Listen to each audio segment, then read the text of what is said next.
Hello सुनिन्न के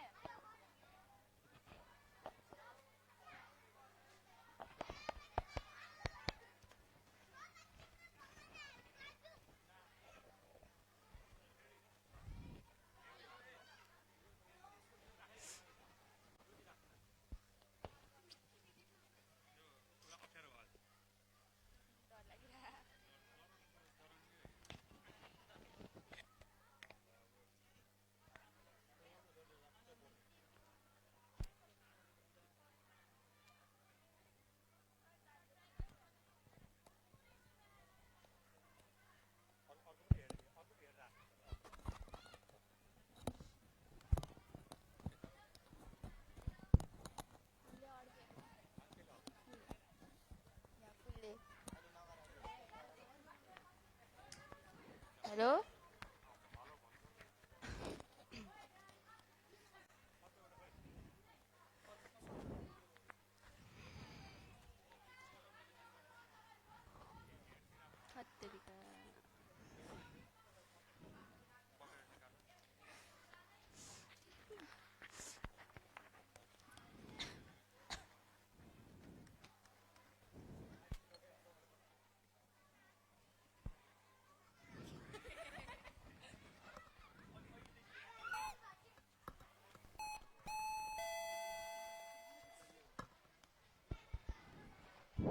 पक्कै पनि हाम्रो प्रतीक्षाको फल धेरै नै मिठो आउँछ भन्ने धैर्यताका साथ हामी केही बेर अझै प्रतीक्षा गरौँ।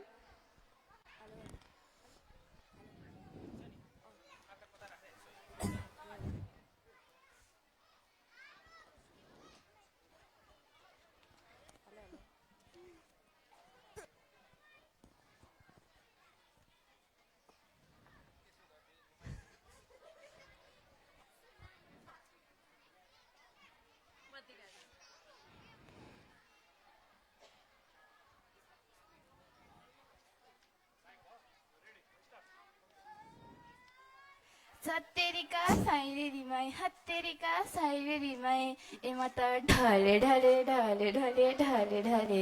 एमा त ढले ढले ढले हे कस्तो हुँदै हुन्न बुहारी ए बुहारी पानी ल्याउ त बा साह्रै गाह्रो भयो औषधि खाने बेला पनि भइसक्यो पानी ल्याउ त ल्याउ हे बुढी नि कति गनगन गर्न सक्यो होला एकछिन चुप लागे नि हुन्थ्यो नि गोरु बुढो भएपछि भिर कुद्छ र मान्छे बुढो भएपछि निउ खोज्छ भने त साँच्चै रहेछ कति गनगन गर्न सक्यो होला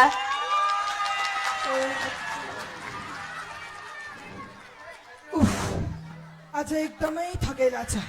एक कप चिया ल्याउ त प्यारी आफै बनाएर खानुहोस् है यहाँबाट टिकटक बनाऊँ भनेको सबैको आँखा दुख्न थालिहाल्छ छोरा आइस त ए आए आमा एक गिलास पानी ल्याउ त बा पर्खनुस् न थकाइ लागेछ भर्खर त आछु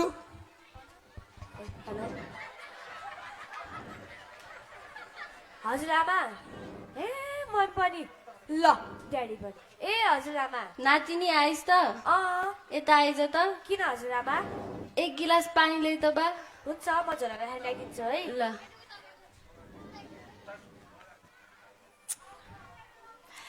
सत्तेरीका साइरेरीमै हत्तेरीका साइरेरीमै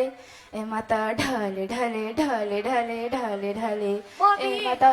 क्या भोक लागेको छ खाजा दिनुहोस् न मैले खाजा बनाएको छैन यहाँ बिहानबाट एउटा टिकटक बनाऊँ भनेको उता छिमेकीले कति धेरै टिकटक बनाइसक्यो होला यता त घरि कसैले के भन्छ कसैले के भन्छ ल पैसा आफै लिएर खा हुन्छ एउटा खाजा पनि नबनाइदिनु हाई श्रेया ए हाई आइस तैँले टिकटक बनाइस् त छैन नि कहाँ हुनु यहाँ यति धेरै डिस्टर्ब मात्रै छ ए भेनाजु नमस्ते है ए नमस्कार दाजु के छ त हाल खबर ठिक छ तैँले टिकटक किन नबनाकी नि ल अब बनाऊँ न त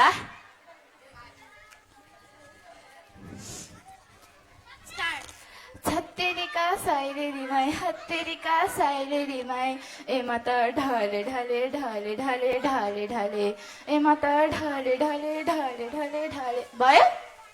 ओइ त एकपटक नि कति राम्रो भएछ ल अब म जान्छु है हे अझै एउटा बनाऊँ न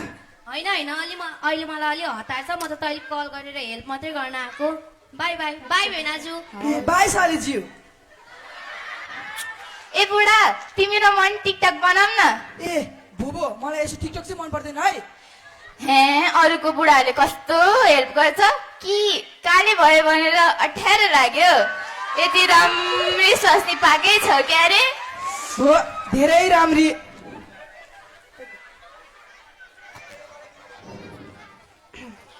त्यो चाउचाउ बाहेक अरू केही खानुहुन्न अरू के खानु त अब म गर्छु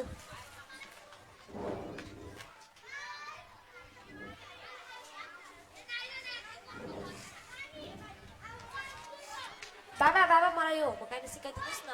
हे मलाई थाहा छैन के तेरो मम्मी त्यही छ त गएर सोध्न मम्मी मम्मी मलाई यो पकाउन सिकाइदिनुहोस् न ए मलाई थाहा छैन है तेरो स्कुलमा त्यत्रो फी तिरेको किन हो तँलाई पढाउन नै होइन जहाँ गएर भोलि तेरै शर्मिसा गएर सोध मलाई फुर्सद छैन यता ए म बाबाले पनि सिकाइदिनुहुन्छ के गर्ने किन त्यो पानीकोबाट सार्छु त्यसले हो गर्ने कि त त्यसै जान्छु हजुर आमा हजुरको मोबाइल दिनुहोस् न चार्ज त छ कि छैन ला हे चार्ज छैन लिनुहोस् हजुर आमा म खेल्न गएँ है ल ल बाबा म खेल्न गएँ ल रात चाहिँ नपारेस् नि फेरि हुन्छ ए सुन त कता जान लाग्यो कि उता खेल्न जानु लाग्यो यहाँ मेरो एउटा फोटो खिच्दैन हस् अर्को अब अर्को हेर्नु त कस्तो भयो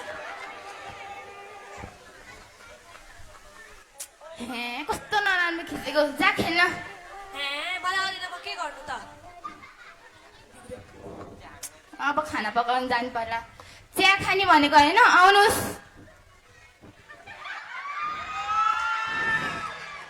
ल के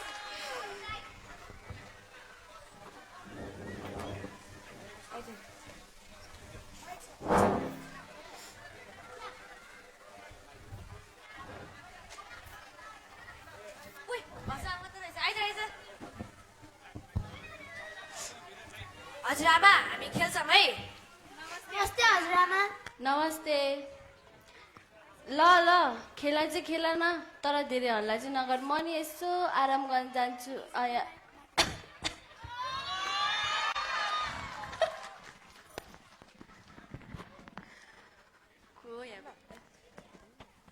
ओ आज के खेल्ने त बुवा आज नखेलौँ आज कुरा गरौँ न ल ल ल ल भोलि खेलौँ न आज कुरा गरौँ न आज पनि स्कुल गएन भोलि पनि नजाने है साथीहरू ल ल भइहाल्छ नि हुँदैन है साथीहरू म चाहिँ स्कुल जान्छु तिमीहरू के गर्छ गराऊ है खुसी त पनि आइन्छ नि भोलि रमाइलो गर्ने के झन् भोलि मम्मीको पैसा रमाइलो गर्ने भनेको अनि रमाइलो गर्ने के यसपालि नि त पनि पैसा लिएर आइज है म त बाबाको पर्सबाट लिएर आउने हो पर्स त्यतिकै स्ट्यान्ड राखेको हुन्छ मेरो पनि मम्मीको पर्स खुल्लै हुन्छ त्यहीँबाट झिकेर लिएर आउनु त ए खुसी त पनि लिएर आइज है हुँदैन है हुँदैन मेरो त टिफिन खाने पैसा हुन्छ म त त्यही लिएर आउँछु मेरो चोरी चान्स चाहिँ छैन है यदि मम्मीले थाहा पाउनुभयो भने मार्नुहुन्छ हेर त यहाँ के छ के मोबाइल कस्तो दिएको मेरो बाबाले मलाई बर्थडेमा दिनुभएको भोलि धेरै टिकटक बनाउनु पर्छ है अहिले चाहिँ किन नबनाएको नि बिहानदेखि बनाइरहेको छ ब्याट्री नै सिध्यो कि यसको ए मैले त चान्सै पाइनँ भोलि यसले फुल चार्ज गरेर लिएर आउँछ कि अनि खाँदै टिकटक बनाउँदै गर्नुपर्छ ए जाम है घर अब त अबेर भइसक्यो ल ल जाम भोलि रमाइलो गर्नुपर्छ ल है ल गए है हामीहरू बाई बाई बाई अब म पनि चाहिँ हात जान पर्यो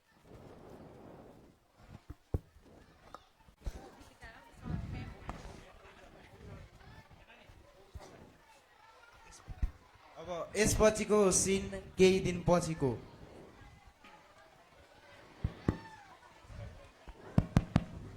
को हुनुहुन्छ होला भित्र को भित्रै आउनुहोस् न नमस्ते नमस्कार ए सर म्याम पो आउनु भएको छ नमस्कार नमस्कार हामी तपाईँहरूको छोरी खुसीको बारेमा कुरा गर्न आएका हौ खुसी 3 दिनदेखि स्कुल आएकै छैन उसलाई के भयो बुझ्न आएको खुसी ए खुसी यता आऊ त तर घरबाट त स्कुल ड्रेस लाएर निस्किन्थ्यो त उनीलाई स्कुल ड्रेसमा साथीहरूसित खेलेको देखा कुरा थाहा पायौ त स्कुल नगए कता जान्छ त घरबाट त स्कुल ड्रेस लाएर निस्किन्थिस् त ए किन पिट्नु भएको पिट्न पर्दैन सम्झाएर बुझाउनु पर्छ ए ल भन त खुसी हिजो अस्ति किन स्कुल नआकी मम्मीले खाना बनाउनु ढिलो गर्नुभयो अनि बस्न नि छुट्यो अनि हिजो चाहिँ बाबा मम्मीले हिसाब सिकाइदिनु भएन त्यही भएर अनि स्कुल ड्रेस लगाएर घरबाट निस्केर कता गयो त साथीहरूकोमा सलोनी र हिसीले खेल्न बोलाएको थिएँ त्यही गएको थिएँ देख्नुभयो हजुरहरूले आफ्नो मम्मी ड्याडीले आफ्नो बच्चा स्कुल गयो गएन होमवर्क गर्यो गरेन नहेरेपछि नबुझेपछि बच्चा बिग्रिएको पत्तै हुँदैन हामीले स्कुलबाट फोन पनि गरेका थियौ तर फोन पनि उठेन यो सब टिकटक र फेसबुकले गर्दा भएको आमाले टिकटक बनाउँदै फुर्सद छैन बाउलाई फेसबुक चलाउँदै ठिक्क हेर्नुहोस् मोबाइलको कारणले बच्चाको पढाइ बिग्रेको भनेर थाहा नै छ र आमा बुबा पनि चाहिँ टिकटक र फेसबुकमा भुलेपछि बच्चाको पढाइ र बच्चाको भविष्य कसरी बन्न सक्छ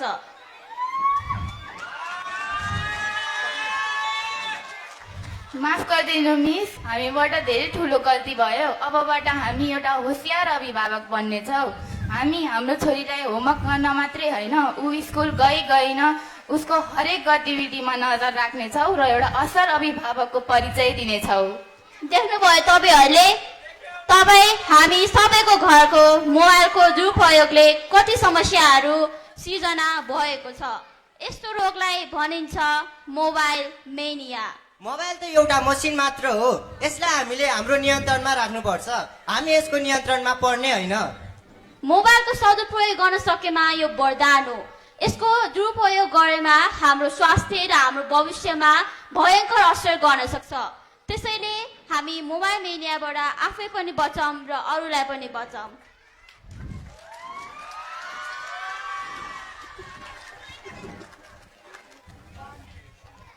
धन्यवाद मैले भनेकै थिएँ नि प्रतीक्षाको फल मिठो हुन्छ भनेर पक्कै पनि यति राम्रो सन्देशमूलक नाटक हामी बीच ल्याइदिनु भएकोमा हाम्रो भाइ बहिनीहरूलाई धेरै धेरै धन्यवाद र यो नाटक यो मञ्चसम्म लिएर आइदिनु हुन लागि हामीलाई सहयोग गर्नुहुने यस विद्यालयका सहायक प्रधानाध्यापक सुरेश गजमेर सर र साथै यस विद्यालयका शिक्षक ओम प्रकाश पन्त सरलाई पनि सम्मान गर्नको लागि म यस कार्यक्रमका सभापतिज्यू र यस